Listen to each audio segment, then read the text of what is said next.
comment trouver un bivouac au bord de l'eau, ou sur rivière, plus précisément. Contrairement à la randonnée, on s'organise moins bien, car il y a plein de facteurs qu'on peut pas prendre en compte. Le plus décisif, c'est la vitesse de déplacement. Tant qu'on n'est pas dans la rivière, et encore, selon les sections, parfois ça peut différencier avec les affluents qui peuvent s'y rajouter, on ne connaît pas sa vitesse de déplacement. Par exemple, dans la Marne, me déplacer de 70 km en une journée, et arriver en été avec un débit plus faible, 20 km par journée, et à bout.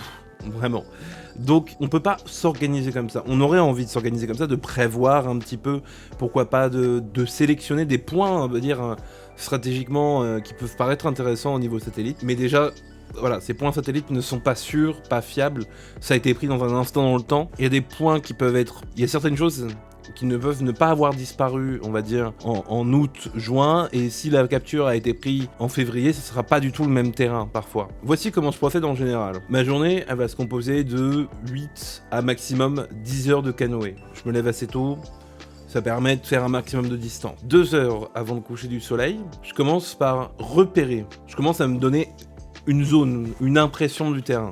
C'est-à-dire que si y a deux villes qui se succèdent, si les deux villes sont à 10 km, je vais dire je vais m'arrêter entre les deux villes parce que je ne suis pas sûr de trouver quelque chose ailleurs et que j'essaie toujours d'être installé avant le coucher du soleil et puis reposer, manger avant le coucher du soleil. Mais le mieux, c'est un exemple. Cet été, je suis allé sur l'Allier et je venais de passer à peu près 8 heures de canoë. Je suis passé dans un village absolument magnifique qui était dans une boucle de rivière.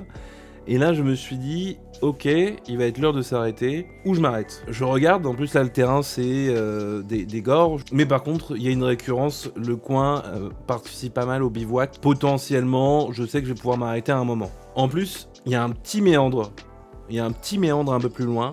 Ce qui permet notamment d'anticiper, on va dire, peut-être un coin favorable. En général, avec les virages, il y a toujours un petit endroit où s'installer. Je suis à l'affût de plusieurs critères. Le premier, c'est la hauteur par rapport au niveau d'eau. En général, je favorise 1 mètre, 1,50 m si vraiment il peut y avoir un danger. Ensuite, un terrain plat. Parce que pour passer une bonne nuit, c'est quand même vachement essentiel. Si c'est pour dormir que 2 heures, ça sera terrible pour le lendemain. Et en troisième, un lieu un peu exclavé de tout village. Le but, c'est que au minimum, une personne qui voudrait venir me voir mette 15 minutes depuis son habitation. Donc à peu près 1 km. Et toujours avec un petit peu de végétation en plus pour être caché. Le but, c'est que la rivière me voie, mais que les gens qui pourraient habiter derrière ne me voient pas. C'est pas forcément une obligation, parce qu'en général, dans les lieux où je suis allé, les gens étaient relativement sympathiques. J'ai jamais eu de problème. Mais ça permet de s'apporter une relative sécurité.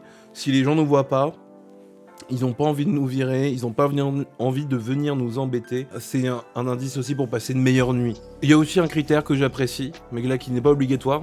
C'est un accès facile à la rivière, avec un peu de profondeur. Là, c'est pour se baigner. Mais en vrai, si je dois choisir, c'est pas un critère que je vais prendre en compte. Tant que je suis à l'abri et en sécurité, peut-être d'un lâcher d'eau, d'un barrage ou même d'une pluie un peu trop forte, c'est la priorité. Avant de dormir, toujours checker la météo. On prend la ville, par exemple, de où on est parti, ou même un peu plus loin en amont. On regarde la météo et on s'assure qu'il n'y a pas une pluie qui vienne tracer l'axe de la rivière. Ça pourrait poser problème. Il vaut mieux toujours être vigilant. Et puis s'il pleut, on se met un peu plus loin, un peu plus haut. Potentiellement, il y a des petits indices comme ça. Si on en était, il y a moins de problèmes, forcément. J'espère ne jamais en avoir, je touche du bois. Mais bon, on ne sait jamais. Donc voilà comment je trouve un bivouac. À l'abri des yeux, du regard et de la rivière. Et puis j'essaye toujours évidemment de jamais laisser de traces. De toujours être le plus discret possible. Et puis... Et même je trouve ça limite poétique quand je repasse sur les lieux de bivouac d'autres personnes. Parce que ça laisse des petites traces. Et je me dis que d'autres personnes étaient là avant moi. Et potentiellement d'autres personnes seront là après moi. Et on écrit tous un petit bout de notre histoire en pagayant au fil de l'eau. On se dit à plus tard pour plus d'aventures. En attendant, ciao.